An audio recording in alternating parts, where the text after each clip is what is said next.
আসসালামু আলাইকুম everyone, welcome back to my another blog. আশা করছি আপনারা সবাই অনেক ভালো আছেন। আলহামদুলিল্লাহ, আমরাও ভালো আছি। তো আজকের ব্লগটি অনেক সুন্দর হতে যাচ্ছে। আমরা যাচ্ছি হচ্ছে নারায়ণগঞ্জের নবীগঞ্জ, সেখানে অনেক সুন্দর একটি মেলা হবে। তো মেলাটি ঘুরে আপনাদেরকে দেখাবো। মেলায় অনেক সুন্দর সুন্দর জিনিস পাওয়া যায়, অনেক সুন্দর সুন্দর খাবারের দোকান আছে। তো আমরা সব কিছুই আপনাদেরকে ঘুরে দেখাবো। আমার পুরো ব্লগটি জুড়ে থাকতে হবে। হাই নানু বলো।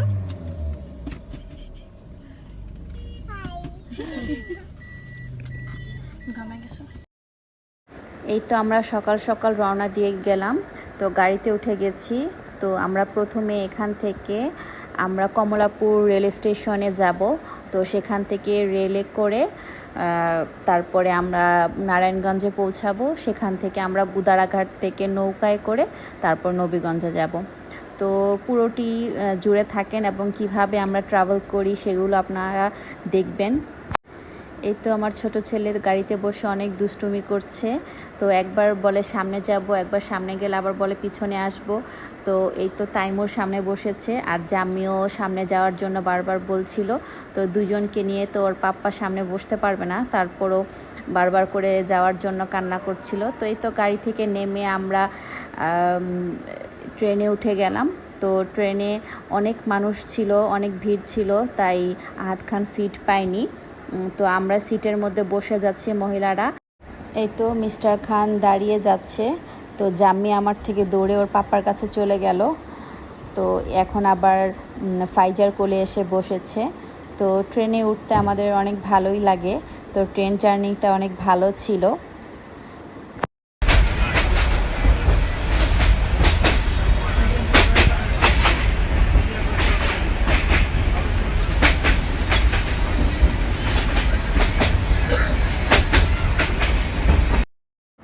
এই তো আমি একটু বাহিরের দৃশ্যগুলো ভিডিও করে নিচ্ছিলাম। তো আমার পাশে একজন বসেছিল আন্টি। তো সে আবার সামনে হাত দিয়ে রেখেছিল, তো আমি ভালো করে তুলতে পারছিলাম না। তো এই তো এখন আবার একটু তুলে নিচ্ছি। এই তো আমরা গুদারাঘাট চলে এসেছি। এখন আমরা এতে সিঁড়ি দিয়ে নিচে নেমে তারপরে আমরা নৌকার মধ্যে উঠে যাব। তো এখানে আমরা সবাই অনেকে এসেছিলাম। এই তো আমাদের বড় মামা আর এই যে আহাদ খান, ওনারা দুইজন আমাদের সবাইকে আর কি নৌকায় তুলে নিচ্ছে। তো এই তো আমার সাথে আমার আম্মু আছে, ফাইজা আছে, মেসি আছে, তাইমুর আছে, তারপরে ছোট বেবি আছে, রাতুল আছে।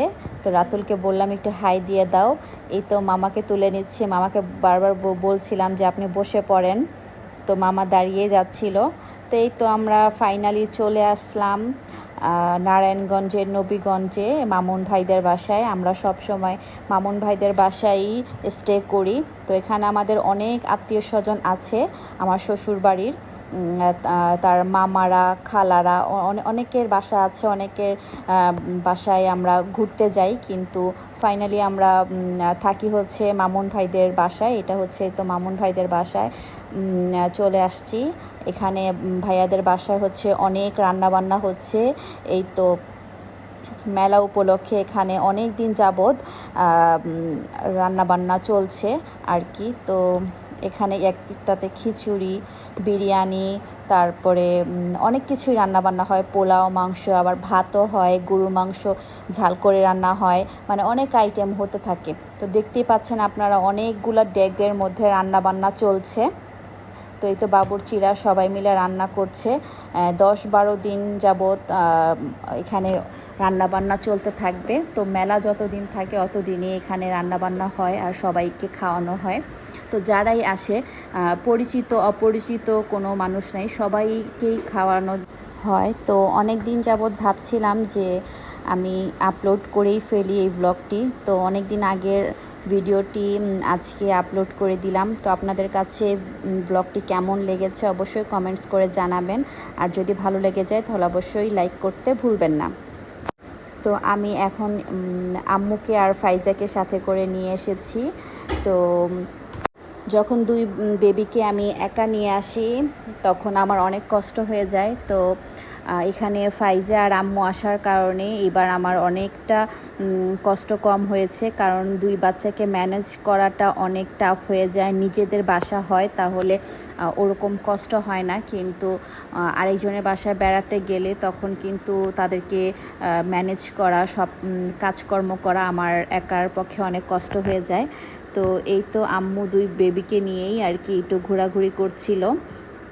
তো বেবি তো বাসার ভিতরে থাকতেই চাচ্ছিল না, তো জোর করে বের হয়ে গেল, তো আম্মু সাথে সাথে বের হয়ে গেল।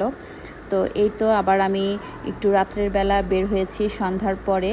তো এই যে দেখতেই পাচ্ছেন গরু মহিষ এক একজন এক একটা দিয়ে যাচ্ছে এখানে।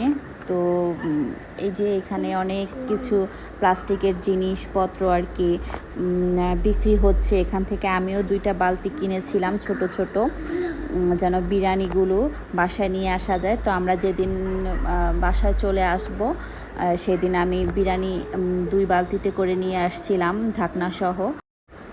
এই তো আমরা একটু বাহিরে ঘুরে ঘুরে দেখছিলাম, এখানে অনেক দোকান বসেছে, আর একটু সামনে গেলেই হচ্ছে অনেক বড় মেলা। আর এখানে এই যে গরুটা জবাই করে ফেলেছে, তো এখানে গরুটাকে কাটা হচ্ছে। তো এখানে সারা দিন রাতি রান্না বান্না চলছে আর খাওয়া দাওয়া চলছে। তো এই তো গরু এখানে কেটে নিচ্ছে, তো মামুন ভাইদের উঠানের মধ্যে গরুটাকে মানে কাটা হচ্ছে। আর এটা হচ্ছে যে নবীগঞ্জের কদম রসুল দরবার। এই দরবারের সামনেই আমি চলে আসলাম আর একটু ভিডিও করে নিচ্ছি। আর এই যে আশেপাশে দেখতে পাচ্ছেন অনেক সুন্দর মেলার আয়োজন হয়েছে, তো আমিও একটু মেলার মধ্যে ঘুরে নিচ্ছি। আর আমার সাথে অনেকেই আছে, আমার মামাতো বোনেরা, ভাইয়েরা, তারপর আমার আম্মু, আমার মামাতো বোন, তারপরে হচ্ছে তাইমুর বেবি আছে। তো এখানে আমরা সবাই মিলে ঘুরবো আর একটু ভিডিও করে নিচ্ছি। দেখেন অনেক বাসাগুলোতেও লাইটিং করেছে, আর দরবার শরীফেও তো লাইটিং করেছে, অনেক সুন্দর লাগছিল। আমি দূর থেকে সুন্দর করে ভিডিও করে নিচ্ছি। এই তো মেলার মধ্যে তো হাঁটাই যাচ্ছিল না, অনেক মানুষ ছিল, তো যতটুকু পেরেছি আপনাদের জন্য একটু ভিডিও করে আনলাম। তো এই তো খাবারের দোকান, এখানের খাবারগুলো অনেক টেস্টি ছিল। এখানে নুডলস থেকে শুরু করে ফুচকা, বেলপুরি, পানিপুরি, অনেক কিছু ছিল। আমরা জিলাপিও খেয়েছি, তারপর মুরুলি খেয়েছি, অনেক কিছু খাওয়া দাওয়া করলাম, ঘুরলাম। তো বেশ ভালো লাগছিল। তো মানুষের ভিড়ের কারণে কোনো ভিডিওই তেমনভাবে করা যাচ্ছিল না। তো খাবারগুলো দেখতে যেমনটা লোভনীয়, খেতেও কিন্তু অনেক বেশি সুস্বাদু এবং মজাদার ছিল। তো আবার এই তো সামনের মাসেই কিন্তু আমাদের মেলা হবে নারায়ণগঞ্জের নবীগঞ্জে। তো আপনারা যারা যারা এই মেলাটা দেখতে চান নিজের চোখে সামনাসামনি, তারা চলে আসবেন।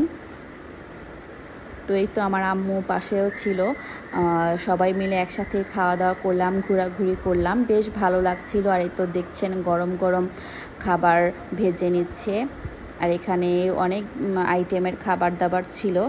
তো ভালোই ঘুরলাম, কিন্তু আরও অনেক কিছু ভিডিও করার ইচ্ছা ছিল, কিন্তু ওইরকমভাবে ভিডিওগুলো করতে পারছিলাম না। এই তো দেখেন আমার এখানে অনেকগুলো মামাতো বোন আছে। তো আমার ভিডিওটি যদি ভালো লেগে থাকে তাহলে অবশ্যই লাইক করে দিবেন, আর আমার ইউটিউব চ্যানেল থেকে দেখে থাকলে অবশ্যই সাবস্ক্রাইব করে দিবেন।